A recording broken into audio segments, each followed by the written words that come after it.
Pada suatu zaman, di kalangan Bani Israel, terdapat dua orang yang sama-sama menjadi nelayan. Yang satu adalah seorang non-muslim, sebut saja Fulan, dan lainnya adalah seorang muslim, sebut saja Ahmad. Meski bekerja di laut yang sama, namun hasil yang mereka dapat berbeda.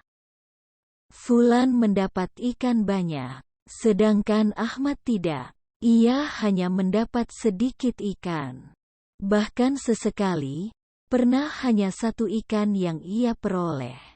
Meski begitu, ikan tersebut adalah ikan berkualitas. Ia bisa bertahmid, bertakbir, dan menyatakan sikap sabar kepada ketentuan Allah Subhanahu wa Ta'ala. Sungguh aneh bin ajaib. Karena si Fulan memiliki ikan banyak, maka wajar bila secara materi ia hidup dalam keadaan kaya. Istrinya pun berpenampilan glamor. Hal ini ternyata membuat istri Ahmad, sebut saja Fulanah, iri.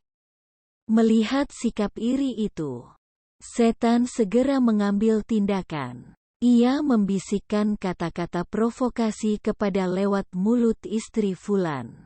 Jika kamu dan suamimu ingin kaya, maka suruh dia menyembah Tuhan yang disembah Fulan, kata istri Fulan kepada istri Ahmad, Fulanah. Sejak saat itu, sikap Fulanah tampak aneh. Gelagat tak wajar itu dipahami oleh Ahmad. Ia menanyakan tentang apa yang sebenarnya yang terjadi. Fulanah menjawab, "Kamu pilih mana, ceraikan aku atau kamu berpindah agama?" "Astagfirullahalazim. Apa kamu tidak takut kepadanya?" jawab Ahmad. "Aku juga ingin mengenakan pakaian yang sama seperti yang dipakai tetangga kita itu." Fulanah menjawab apa adanya. Ahmad segera mengambil sikap. Ia menegaskan bahwa esok hari ia akan pergi untuk mencari pekerjaan yang bisa menghasilkan banyak uang. Setiap hari, Ahmad berjanji akan memberikan uang 2 dirham kepada Fulanah. "Dengan uang itu, kamu bisa membeli apa saja yang kamu perlukan," kata Ahmad meyakinkan. Esok paginya, Ahmad pergi mencari pekerjaan. Namun, sayang, usahanya tidak membuahkan hasil sama sekali. Semua orang yang ia datangi untuk dimintai pekerjaan tak bisa menyanggupinya. Merasa lelah karena usahanya tak berhasil, Ahmad memutuskan untuk pergi ke pantai guna beribadah di sana. Ketika malam tiba, ia pulang ke rumah. "Kamu pergi kemana saja hari ini?" tanya Fulanah sewot. Ahmad mengatakan, ia mendatangi seorang raja. Raja tersebut berjanji akan memberinya pekerjaan namun 3 hari lagi. Fulanah lantas menanyakan berapa gaji yang akan diterimanya. "Sangat banyak. Bahkan sang raja akan memberi apapun yang aku inginkan. Namun gaji itu akan diberikan setelah aku bekerja selama 31 hari, jawab Ahmad. Penjelasan ini ternyata berhasil meyakinkan Fulanah. Sejak saat itu, Ahmad selalu beraktivitas di pantai untuk beribadah. Pergi pagi pulang malam, hingga tibalah hari ke-30. Fulanah menghampirinya di pantai dengan mengucapkan kata-kata ancaman, "Jika besok kamu tak mendapat gaji, maka ceraikanlah aku." Hari itu, Ahmad pulang ke rumah dengan perasaan kacau.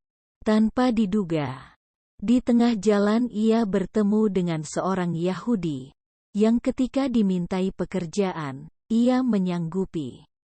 "Iya," kata si Yahudi mengiyakan. Saat itu, Ahmad resmi bekerja kepada si Yahudi.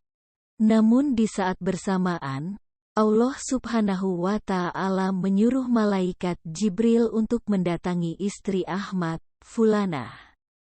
Tujuannya adalah untuk memberikan gaji atas pekerjaan yang telah dilakukan suaminya. Gaji itu berupa uang sebesar 29 dinar. Berikan ini kepada istri Ahmad.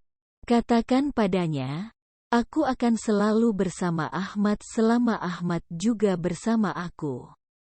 Karena sekarang ia bekerja kepada si Yahudi, maka aku hanya bisa memberinya uang segini saja. Kelak, ketika ia bekerja lagi kepadaku, maka aku akan memberinya lebih.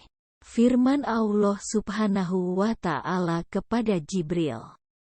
Sepulang Jibril, dengan membawa 1 dinar, Fulanah pergi ke pasar. Tak diduga, ternyata banyak orang mendatanginya untuk menukar uang itu. Orang-orang membawa uang 1000 dirham. Pasalnya, dalam uang yang dibawa Fulanah tersebut tertulis kalimat, La ilaha illallah wahdahu la syarikalah. Dari mana saja kamu, wahai suamiku? Tanya Fulanah kepada suaminya yang baru saja tiba di rumah. Ahmad mengatakan apa adanya, yakni tentang kesibukannya saat ini, bekerja kepada seorang Yahudi. Fulanah menimpali, kamu ini aneh. Kamu malah meninggalkan pekerjaan bersama sang raja dan memilih si Yahudi. Fulanah lantas menceritakan semua hal yang ia alami sebelumnya. Mendengar hal itu, Ahmad hanya bisa menangis, bahkan sampai pingsan. Sejak saat itu, ia memutuskan untuk menceraikan Fulanah dan memutuskan hijrah ke suatu bukit untuk beribadah di sana sampai ajal menjemput.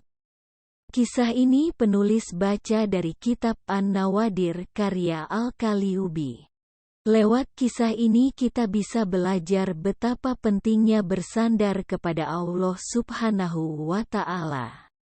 Dia adalah Zat yang Maha Kuasa, yang mampu melakukan apa saja yang oleh manusia biasa sering dianggap mustahil.